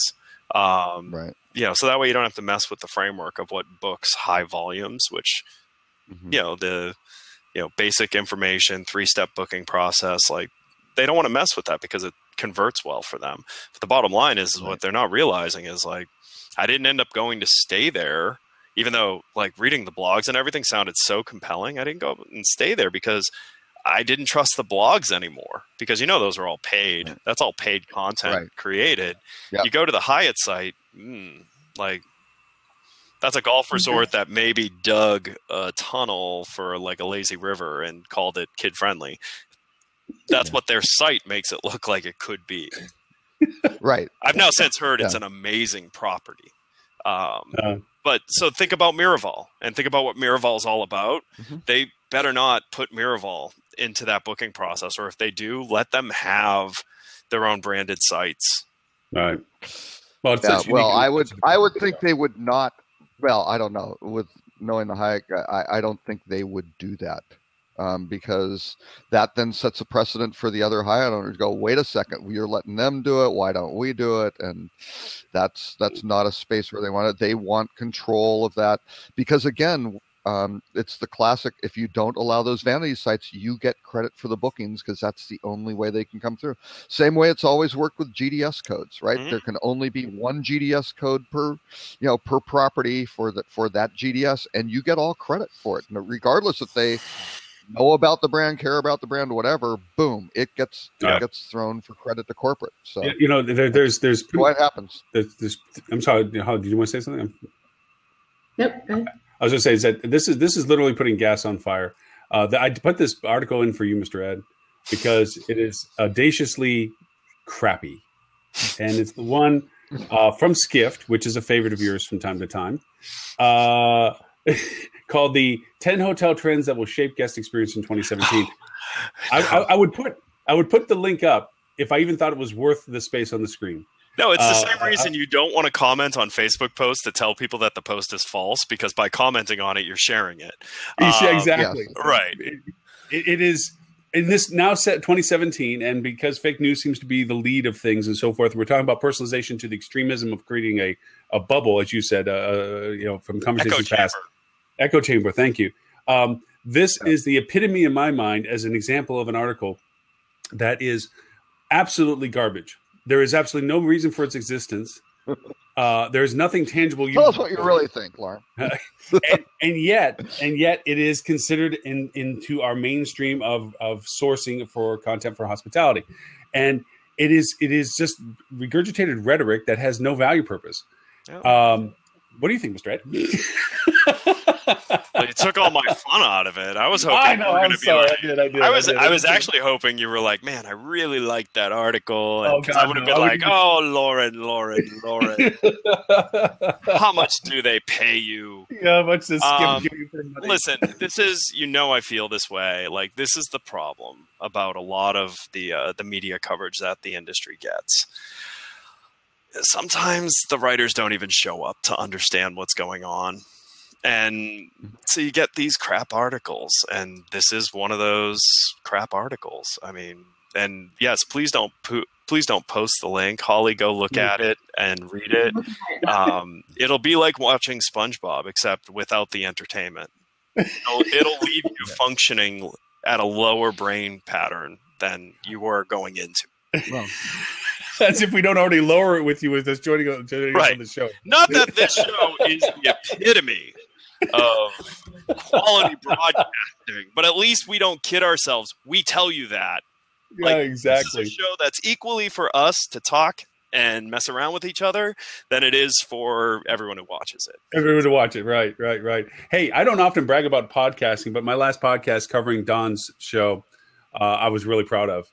It's about 25 minutes long instead of 20 minutes long, but because there was so many bites out of the show. Now, to be absolutely, talking about Digital Alchemy that was on the show last week, Don Hay, he's been in the industry since they first started doing email past one-to-one communication back in the late 90s when they had people that had to figure out how to send an email to multiple people.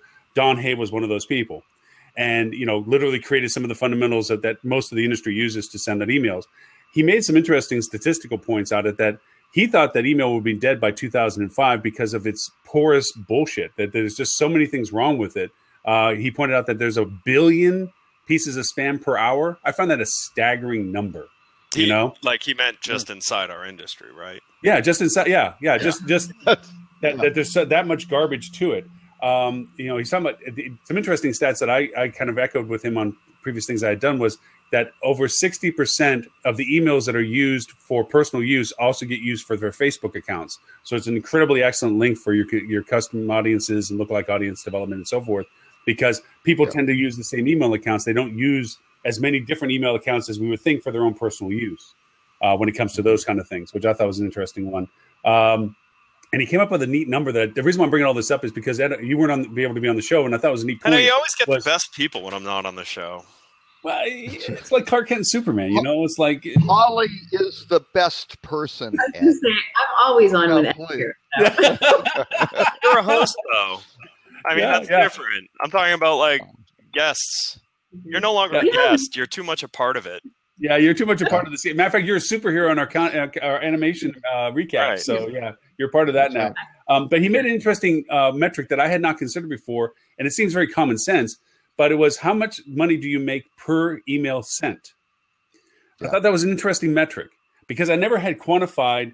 I looked at the overall results. I didn't look at it per send email. But here's the problem. Well, of course you didn't, because that's when you realize that most of the hotel industry's emailing is spam level response rates. Yeah. But that's actually not the important way to look at it. What I'd like people to start thinking when they're pounding the red button of spam email that we do in this industry is not how much is that email being sent going to make you, how much is it going to cost you by burning the people who that email was completely inappropriate for. Right. Just because you have a need for a time does not mean that every member of your marketing database should be reached. Yep. He was very good about identifying metrics that I things that I was aware of but not intimately aware of. We had a great response from Periscope and he's a Facebook super Live, smart actually. guy. I mean, like, oh no, Don's brilliant with it, but he was talking about the fact that each channel has a certain frequency of sends that you have. Each platform has a certain amount that you're able to do, and the metric of changing what you send first versus what you send later, because you know that the opening rate is higher versus not, so you don't get spammed or locked out. And just a lot of variables that are neat within an hour send, and how to do A/B testing and all that all came out of the show, which was really a lot of fun because it was one of those things like, oh crap, I mean, I know about these things, but I never thought about how they mix together like that's as intricate as you're talking about. That was fun. And he also made a really good point about how, just to what you said, Ed, what messaging you're sending to whom you're sending is more than just your profile of who you're sending it to, as it is what the purpose of their engagement is. He gave the example of a bottle of wine or something, but pretty much there's a difference between somebody that's buying a $500 room, a bottle of wine to a recovering alcoholic. That's all I'm going to say. No, that's a good point. Oh, yeah, that's a good point for that. But no, he's talking about threshold of purchase. Like he's talking about somebody's going to buy a $500 room from you versus a $50 room versus then there's nothing that they're buying from you. There's a different message for each of those. There's a different dialogue for each of those. Yet, unfortunately, we tend to homogenize them by demographically profiling and say that they're all the same person. No, they're not. And he gave the example of his personal travel. We've done this on our show before. Yep. Personal travel versus business travel. You're really talking about two different people. When you travel with your kids, totally different Ed than is traveling for business. Different criteria, different needs, everything. I'll spend a ton more money. The same. Like, no, it's true though. Like you look at my trips on what I'm looking for. Like with kids, I stay at luxury resorts when I'm with my kids. I stay wherever I can get when I'm traveling on business. Yep. Same with me. Yeah. Yep. I upgrade my family versus my own. Oh yeah, that's when you cash it in. That's when you're Daddy Warbucks. That's when you're like, look what Daddy's done. You know. But Don made some great points. Because it wasn't just you need to hire an agency and you need to hire Digital Alchemy and we're the only ones who can do this. He was like, hey, do this. Yes, you can do stuff with MailChimp, whatever constant contact. But if you, I think a good point, I think Lauren may have made it on the show. If you really want to get someone who's good at this, and that's how you create value, and that's how Digital Alchemy creates value, is by having this expertise. So you don't just randomly learn this stuff. You go to somebody and go, yeah, it's going to cost a little bit of money, but guess what? It's going to work a hell of a lot better, and the ROI is going to be no such thing as free education. Right. Well, exactly. Truth. Yeah. The cost of clients. I guess that you lose learning that you shouldn't have sent them that email, and now they've unsubscribed you, or worse yet, burned you. So And I just want to recap because there was just so many factual points out of the show that he dropped in that was really good, and it was one of those ones where I was very proud of the podcast recap because I was able to highlight some of them a little bit more specifically, and it was a fun show. I know you would have loved to have been there with it, and Don has an open invitation. Yeah. Don, you need to come on the show one time, and I'm going to be on the show. Yeah, we just got to make sure that it's the Ed and Don show at that point. I guess Don had actually requested the one when he knew you weren't going to. Don't tell Ed that. Don't tell Ed that. No, weird.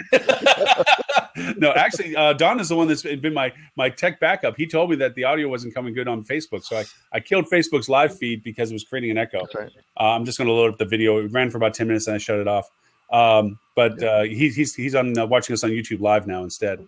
But anyway, so other things, just tech-wise, any of the other news items jump out for you? Because the social stats are fun. I'm going to post that link. The 40 social stats, like that, I think was the most interesting stuff because it actually breaks a lot of assumptions.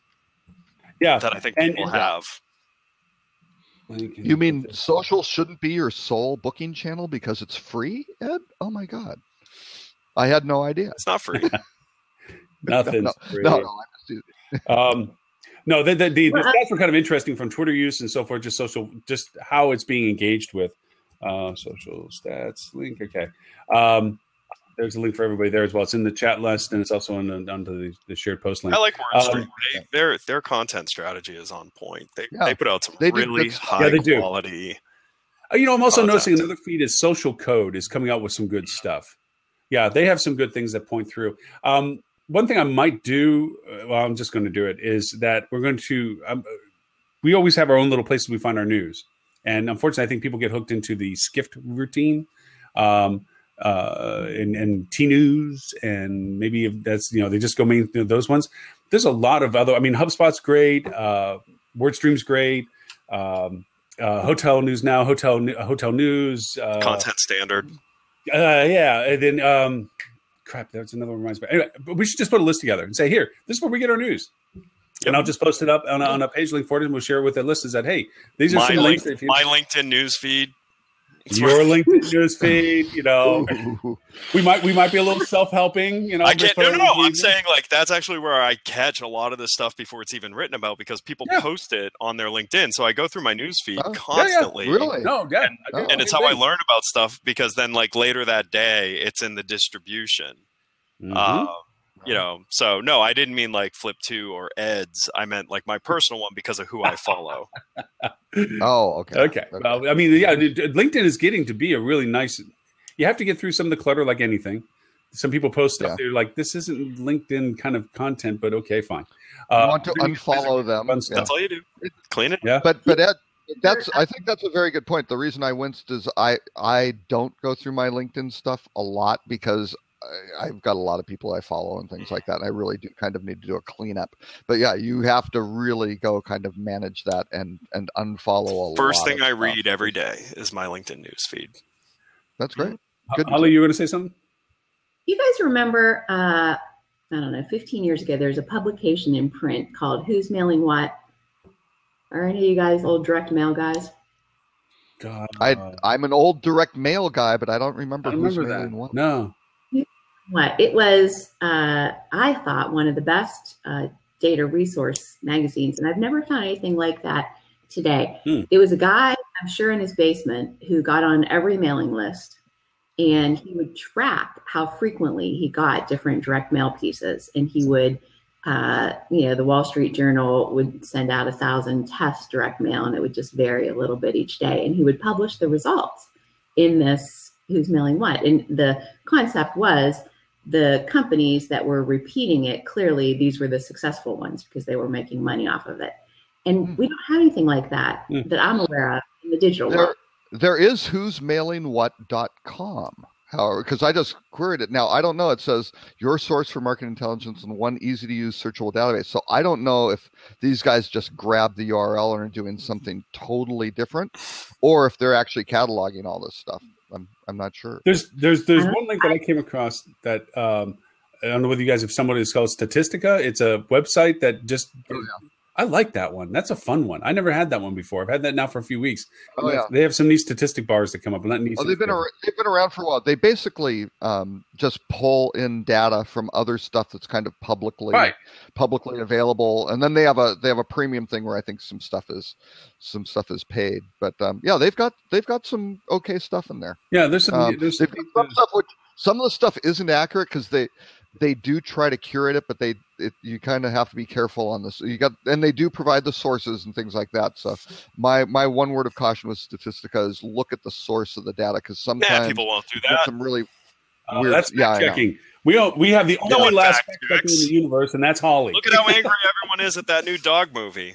How many of you were angry at the new dog movie? Oh, I saw it. I didn't have an opinion about it. I saw it pop up. The dog movie that was designed to raise awareness on importance of adopting pets. Someone took some on-scene footage of a trainer trying to get a dog used to water so they could do a stunt. Cut video, dog in the water. Makes it look like the trainer shoved the dog in the water. There's a time lapse in this video, people. Like, and yet everyone is like, boycott this. PETA even stepped in saying, I saw PETA. That's when I saw. Yeah, and it's like, my God, fake news, people. Yeah. Fake news. This is. I'm so mad about that. First of all, look who broke it first. TMZ. Right. Yeah. Right. There. That's your red flag. That's your red flag. No, they don't. They got to. So fact check. Well, they do. Actually, TMZ does care because if it's sensational, they get more clicks. Well, yeah, no and that's actually. But here's the thing. Yeah. That's what they care about. All news outlets add sensationalism to whatever the story is. Everything. Everything. Well, CNN has been obsessed with Donald Trump and has completely stopped covering everything else that happens in the world because they're getting so much from the Donald Trump stories. Sure. Right. Yep. Putting out tantalizing false headlines. I mean, and that's all people read, and they share it, and then it becomes fact. Yeah, well, I mean, look at it. And not to get all philosophical on this, but look at how we changed our verbiage on things.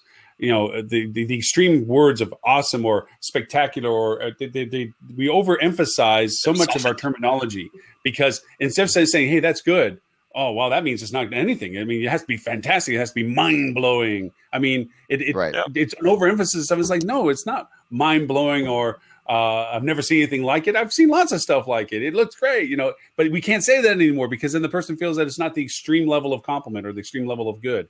And it's just, we use that terminology into it as well.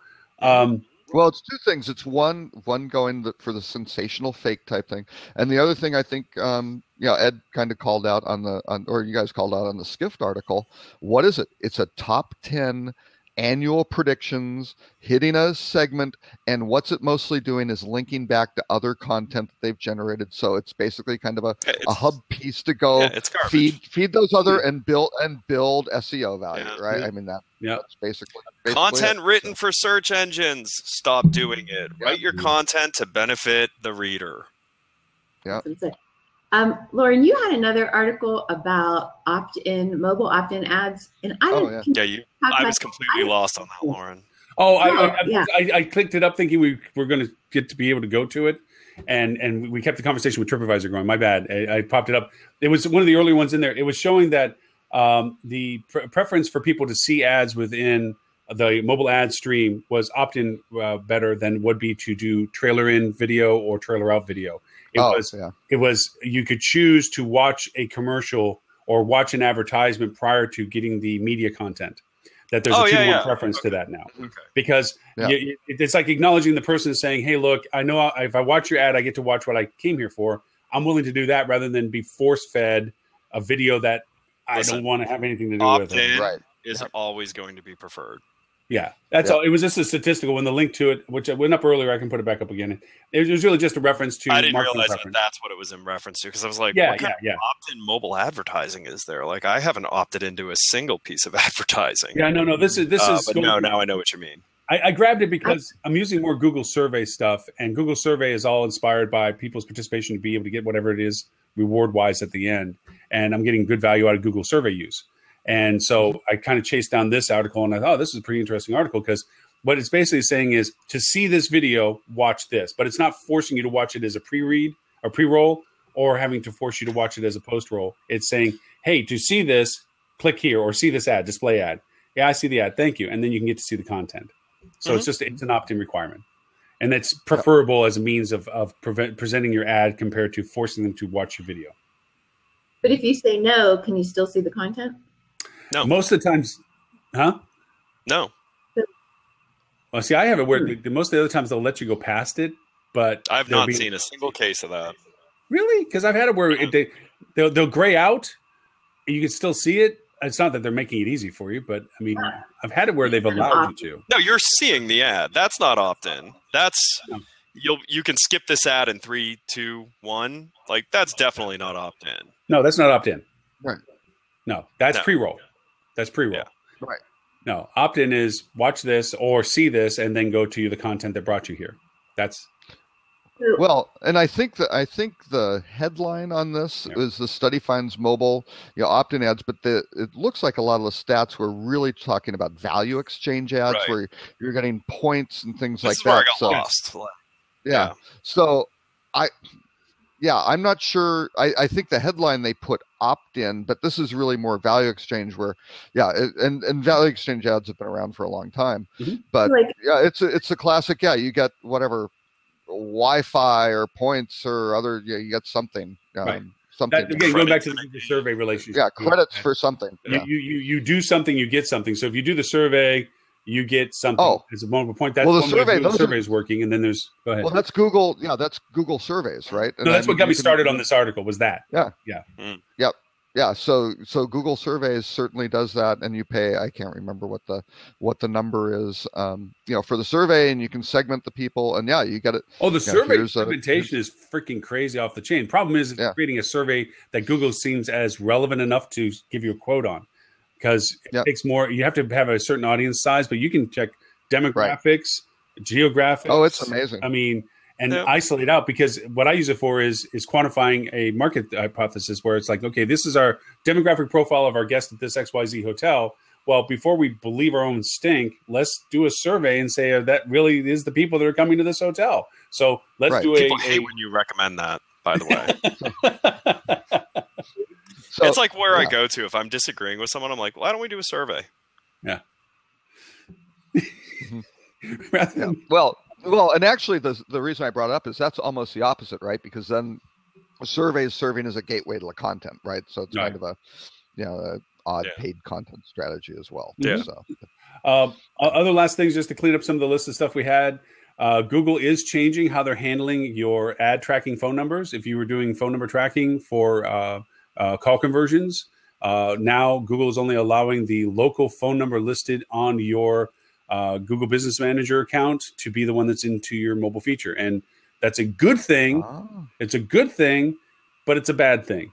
Good part is it keeps people from hijacking you, because all too often, one of the easiest ways of hijacking somebody's business was to put an ad up with your phone number. See? And, get that. So it takes it to that it has to be a verified phone number. Bad news is, you have to rely on Google's tracking for the phone number usage and not whatever else you built the phone number tracking system for that you're using the generated numbers for. I don't know how that's going to impact Navis. I was going to actually ask Navis about that, because that kind of hits Navis in the gut there, because that's one of their claim to values is you get an infinite number of trackable phone numbers, specific to ads. Right. And now that mobile component is kind of gutted. So maybe we chase down a couple of Ron Botts or somebody from Navis and see what kind of impact, what they've done or what they're doing differently about it. But that's one thing. And then now I have no idea if this is going to happen, but with Google retooling some of the Google Voice functionality, they got a whole bunch of phone numbers. Yeah. So I don't know. There may be a Google targeted ad, and Navis, I don't know, may wind up having a competitor there. Yeah, maybe we should go chase down Navis again for it. The other was, has anybody been using Facebook lead ads at all? No. It's kind of neat. What's a lead ad? Well, it's when we're on Facebook, you're doing an ad in there, and you're either register now or buy now or whatever, or more information or something, and you hit the button, and Facebook will autofill the fields that you have asked them to fill from the Facebook content. So if I need a name, phone number, address, whatever, it would autofill them in, so it makes it convenient for the person on the phone not to type anything. Yeah. Problem is that you need third-party software to take that data to fulfill what you got the data for, and it makes it kind of challenging. Like if you say, "Email me more information," ability to develop to an API. Yeah, right. So there's a software that I'm using. I bought up. It's called LinkBridge, and it does it. You tie it into the account, and it does it automatically. So as soon as you hit email or call me or whatever, the fulfillment immediately comes back and it gets resent back to the user saying, "We got your information. We'll contact you shortly," or something. The fulfillment's there. The extra add-in is it also helps you create custom audience builds from the lead ad gen itself. So I thought it was kind of a neat software. I didn't know it existed. Facebook's custom audiences is amazing. Like it really is. Like we're now at a point, like when we're working on targeting a region, we're targeting them with sales effort, we're targeting them with Facebook ads, we're targeting them with LinkedIn. It's amazing. Yeah. And when it makes you smile when you put a pixel onto a site that never had one before, and it starts firing, and you start seeing the data you're pulling. You're in freaking awe of the amount of information you can gather. And not to jump back to Don's conversation, but he was talking about the amazing amounts of lists and data that is buyable now in market, that this obscurity of not knowing who the individual is BS, because you can buy so many variations of data that instead of innocuously digital avatar Lauren on the internet. No, Lauren by phone number, Lauren by address, Lauren by all this data, because there was enough aggregates of data sources to put together that I can now be identified as an individual, not as a digital avatar. And, goes to this point with Facebook, when you start seeing that pixel fire on the website and you start doing custom groups between page visitations, what they clicked, goal thresholds and stuff, it really scares you as to the ability to target people based on their patterns. Well, it's amazing if you're using video in those ads. You then also have your video tracking platform. Yeah. Right. Watch times, drop times. Yeah. Oh, yeah. It's again. So that just was one of those. What's that? Can't you do a segment on what you've learned from your customers by looking at their results? We can have Ed scares the hell out of everybody. That's the problem.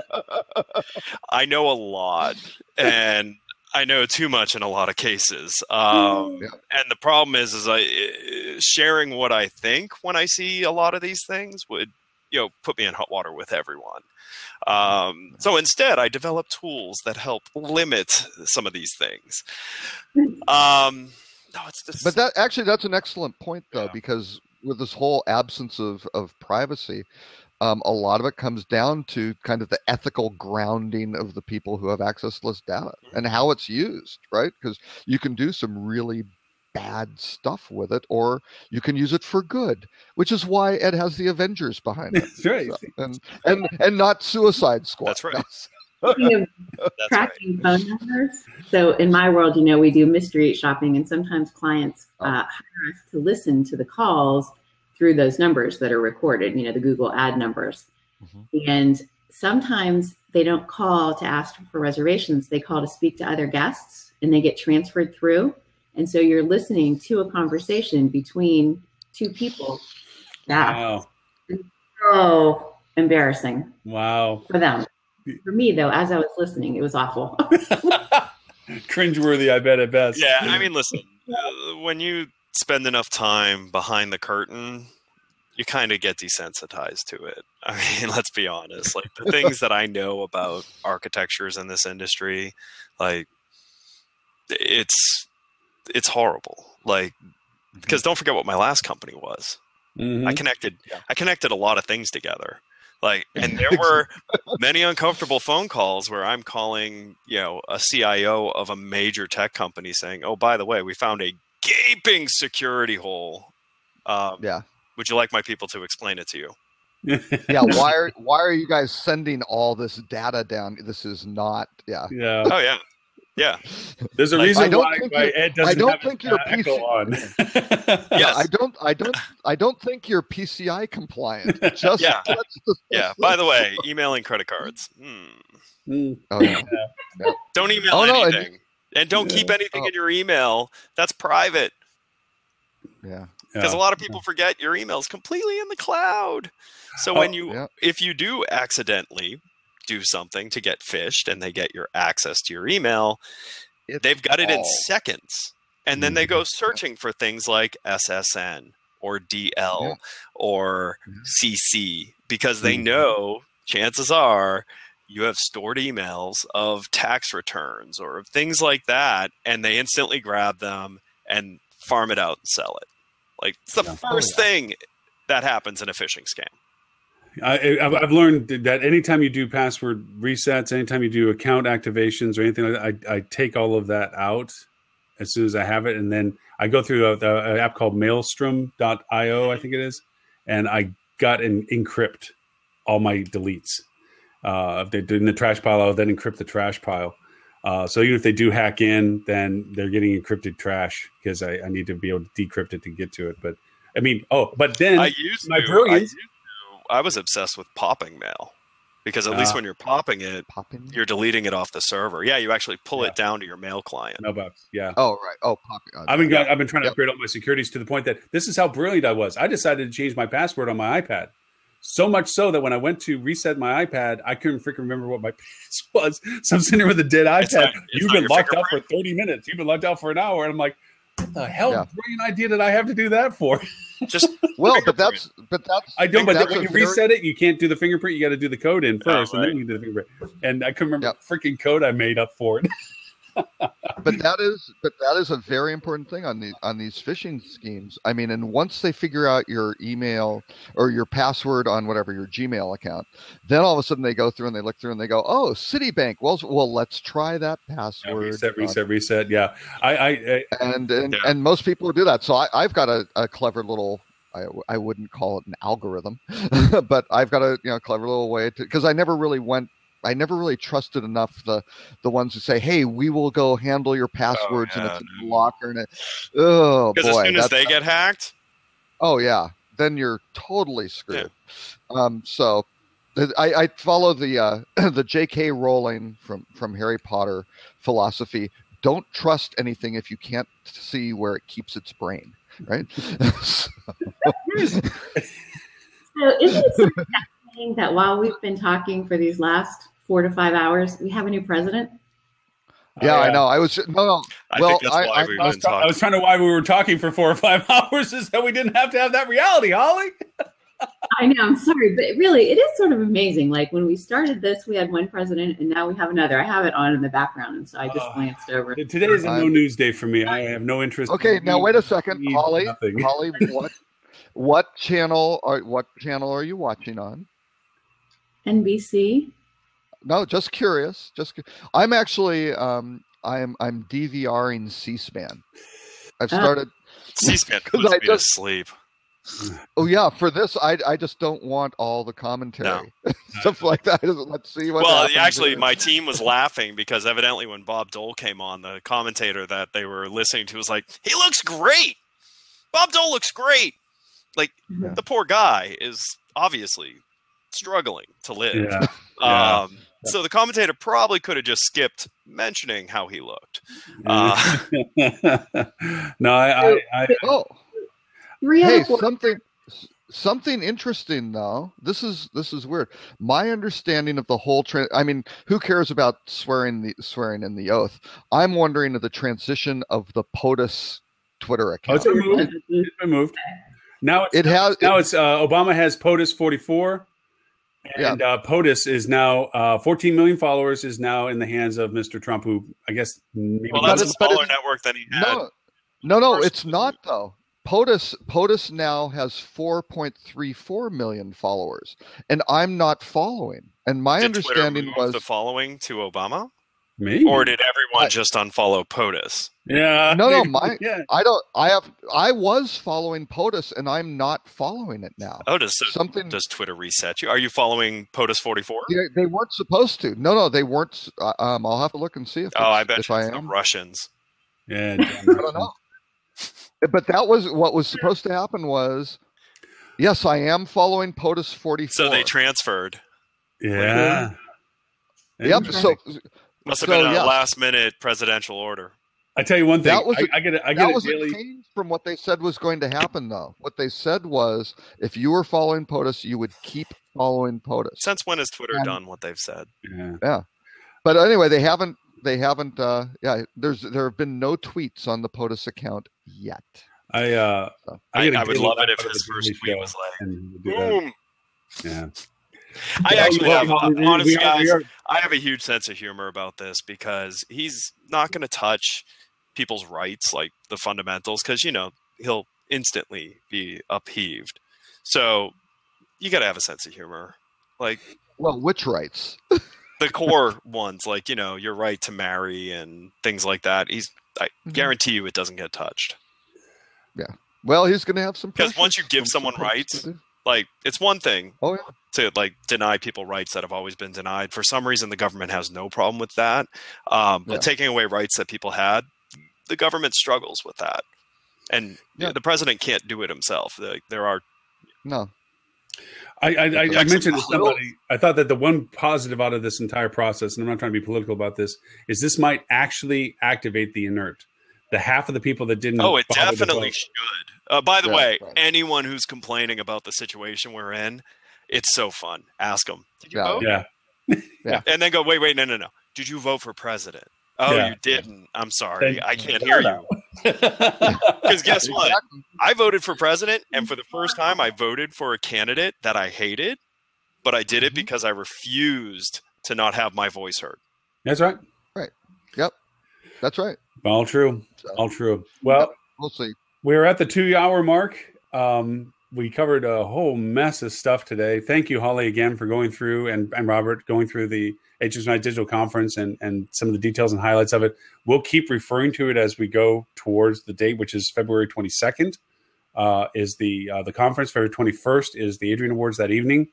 And that's also the day of the sessions you were talking about with TripAdvisor, Google, Derbysoft, and so forth, which will be a lot of fun. We are, as we mentioned earlier, going to be covering it. Holly, you'll be there, so you're going to be on the show whether you like it or not. Ed and Robert and I are going to be playing tag team between the presentations to make sure we get as much coverage of content as possible.